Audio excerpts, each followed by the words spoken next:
शुरू अल्लाह के उस बाबरकत नाम से जो दिलों को फेरने और ईमान बख्शने वाला मेहरबान रब है। अल्लाहुम्मा सल्ली अला मुहम्मद व अला आले मुहम्मद कमा सल्लैता अला इब्राहीम व अला आले इब्राहीम इन्नका हमीदुम मजीद। अल्लाहुम्मा बारिक अला मुहम्मद व अला आले मुहम्मद कमा बारकता अला इब्राहीम व अला आले इब्राहीम इन्नका हमीदुम मजीद। सादिया आतिफ वॉइस चैनल पर आप सबको खुश आमदीद। महतरम नाजरीन, दुरूद इब्राहीमी एक सादत है, एक रहमत है, एक मोजज़ा है बंदाए मोमिन के लिए। आज के परेशान कुन हालात में ये इस तरह है कि जैसे कि एक जगह पे आग लगी हुई हो और वो जो है उस आग की तपश में हर चीज़ जल रही हो और कोई बंदा आग के ऊपर पानी फेंक दे तो उसमें ठंडक पैदा हो जाए, तो ये आग पे ठंडक पैदा करता है, रहमत पैदा करता है। और दुरूद इब्राहीमी जो है ये आपके और हमारे तमाम मसाइल का हल है। अल्लाह ताला ने इसमें जो है वो हर मसले का हल रखा हुआ है। दुरूद इब्राहीमी नूर है, अपने पढ़ने वालों के चेहरे की रौनक जो है उसको जगमगा देता है और नूर के साथ इंसान की जिंदगी में भी एक नूर भर देता है। दुरूद इब्राहीमी जो है ये अल्लाह से बंदे की सिफारिश करता है अपने पढ़ने वालों के लिए, उनके कामों में, उनके गुनाहों के लिए मागफिरत और निजात का जो है वो जरिया बनता है। दुआओं की कबूलियत का सबसे बड़ा सबब है और वो एक हदीस है जिसका मफहूम है कि नबी करीम सल्लल्लाहु अलैहि वसल्लम ने फरमाया कि जब तुम लोग दुआ करते हो तो तुम्हारी जो दुआ है वो आसमान पर रुक जाती है, अल्लाह के पास नहीं पहुंचती। तो इस सूरत में उस वक्त तक कि जब तक आप दुआ के अव्वल व आखिर में मेरी ज़ात पर और मेरे अहले बैत पर दरूद ना पड़े, तो जब तक कोई दरूद पढ़ता है तो उसकी दुआ जो है वो कबूल होना शुरू हो जाती है। और दूसरा, दुरूद इब्राहीमी एक ऐसी वाहिद इबादत है जो कहीं भी कभी भी की जा सकती है और ये हर हाल में जो है ये कबूल ही कबूल है। जी हाँ, तो बाकी जो है वो किसी इबादत की गारंटी नहीं है, लेकिन इसकी गारंटी है। और दूसरा एजाज़ देखें कि दरूद पाक अल्लाह अपने फरिश्तों के हमरा अपने महबूब पर जो है वो भेज रहा है और मोमिनों को भी दरूद पाक पढ़ने की दावत दे रहा है। अल्लाह रब्बुल इज़्ज़त तो मोमिन के लिए ये जो दरूद है वो एक तकवीयत का बाइस बनता है, एक राहत का और एक सुकून का बाइस बनता है, मोमिन के दुख गम और आंसुओं में मुस्कुराहट का बाइस बनता है। रास्ते बंद होते दिखाई देने लगे तो उस वक़्त दरूद इब्राहीमी दीवार में से रास्ता निकाल लेता है।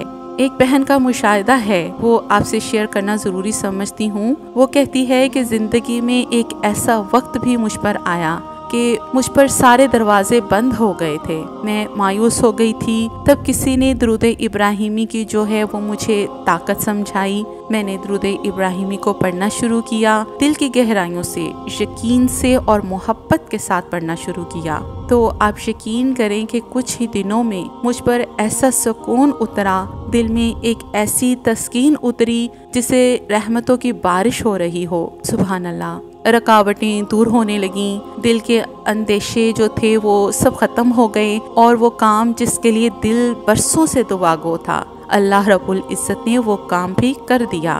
किसकी वजह से? दरूद पाक की वजह से। वो कहती हैं कि दरूद इब्राहीमी ने न सिर्फ मेरे नसीब की राहों को रोशन किया बल्कि मेरी दुआओं को कबूलियत का लिबास भी पहना दिया। जो काम मेरे बस में ना था अल्लाह रब्बुल इज़्ज़त ने अपनी रहमत से मुमकिन फरमा दिया। तो मोहतरम नाजरीन, दरूद इब्राहीमी शरीफ जो है ये दिलों को जोड़ता है, किस्मत संवारता है। हर शख्स का दरूद पढ़ने का अंदाज और उसकी तादाद का जो जाविया है वो एक अलग होता है। हर एक की एक अलग तासीर होती है और इस तासीर के मुताबिक जो है उसकी जो बिगड़ी है वो संवरती है। अब देखें कि कुछ लोग जो है वो दरूद इब्राहीमी को बड़े मखसूस तादाद में पढ़ते हैं, वो मुख्तलिफ अदद जो है इसमें पढ़ते हैं। अब ये जो अदद होते हैं, याद रखें इनमें बड़े राज छुपे होते हैं। जो लोग इल्मुल अदाद में महारत रखते हैं वो समझ सकते हैं मेरी इस बात को। देखें, इंसान की ज़िंदगी पर उसके नाम के जो अदद होते हैं वो गहरा असर रखते हैं। इसी तरह अगर आप कोई वजीफ़ा, कोई अमल, दरूद शरीफ जिस अदाद में भी आप पढ़ रहे हैं, तो बाकियों की निस्बत यानी खुला पढ़ने की निस्बत इसके करिश्मात और इसके वाक़यात अलग होंगे। लेकिन साथ इसके आपको इल्म भी होना चाहिए, अदाद की समझ भी होनी चाहिए। जो चीज़ का आप फ़ायदा देखते हैं उसकी ताबीर का भी जो है वो आपको पता होना चाहिए। इसी तरह अब कुछ लोग जो हैं वो दुरूद इब्राहिमी को 313 बार रोज़ाना 40 दिन तक पढ़ते रहते हैं। ये मैंने बड़े लोगों से सुना है। अब यहाँ आप गौर करें तो तादाद व आदाद और वजीफ़े का दुरानिया मुकम्मल तौर पर खासुल ख़ास और गहरा है। लेकिन होता क्या है, हम ख़ास और गहरे नहीं होते। हम करते क्या हैं कि किसी की पोस्ट पढ़ी या किसी की ज़ुबान से ये सुनते देखा तो हमने उसी तरतीब से जो है वो पढ़ना शुरू कर दिया, हत्ता कि ये जो तरतीब है ये आम लोगों के लिए है ही नहीं। तो जब कोई बग़ैर इल्म इजाज़त के 313 बार दुरूद शरीफ वक्त मुकर्रर 40 दिन तक पढ़ता है तो याद रखें ये अमल चिल्ले में काउंट किया जाता है। और ये मैं आपके इल्म में इजाफ़ा कर दूं और इस वजीफ़े को करने के दौरान या बाद में बाज़ औक़ात आप वो चीज़ें देख सकते हैं। ऐसा होता है कि जो कभी इस ज़ाहरी आँख ने ना देखी हों और दिमाग ने सोचा ना हो, वो चीज़ें आप देख सकते हैं। जब आप देखेंगे तो आप घबरा जाएंगे। बात की समझ आ रही है? क्योंकि दुरूद शरीफ कायनात का वजीफ़ा है। मिसाल के तौर पर एक बंदे ने जो है वो इस तरह अमल शुरू कर दिया तो लगा रहा, जब 25-26 दिन उसने किया ना तो उसको जो है बड़ी अजीब अजीब चीज़ें और जन्नात जो हैं वो दिखाई देने लगे, हत्ता कि वो इससे मोहब्बत का इजहार करने लगे। वो रात को सोता तो उसकी चारपाई को जो है वो हिलाने लगे, उसके कमरे से खुशबुएं आने लगी। अब वो एक आम बंदा था, ठीक है। अब यहाँ ये जो ख़ास या कोई आमिल या कोई इल्म वाला होता तो वो खुश होता, लेकिन वो घबरा गया। तो होता क्या है कि फिर वो भागा भागा आया। तो इसका हल क्या है कि आप खुला दरूद पढ़ें, उसको छोड़ें। जब उसने खुला जो है वो दरूद पढ़ना शुरू कर दिया तो वो चीज़ें उसको दिखाई ना दी। और दूसरी बात के बाज़ औक़ात अगर आप ऐसा ये काम करते हैं तो कुछ और भी चीज़ें यानी फरिश्ते हो गए, ये तो नूरी हैं, तो ये भी आपको जो है उनकी झलक या आसमानों और ज़मीनों के नीचे ऊपर जो चीज़ें हैं वो आपको दिखाई देने लगें। सिर्फ ये चीज़ें, तो ये जो चीज़ें होती हैं उनकी ताप आप में नहीं होती। ये भी हो सकता है कि उस दौरान आपका अटका हुआ जो नामुमकिन काम है वो हो जाए उस अमल से, क्योंकि हर एक के लिए अलग तासीर और अलग मुशाहिदा होता है। तो ये तरतीब, ये मखसूस तादाद जो है वो आलमीन के लिए होती है, बुजुर्गों के लिए होती है। उनके अंदर बड़ा हौसला होता है, उनके इससे बड़े काम बनते हैं, उनको पीछे से इजाज़त भी हासिल होती है और उन्होंने इन चीज़ों के पीछे जो है अपनी ज़िंदगी वक्फ की होती है। उनके सालिहा साल के तजर्बात होते हैं। तो आप इन चीज़ों में ना पड़ा करें। अगर आप मेरी वीडियो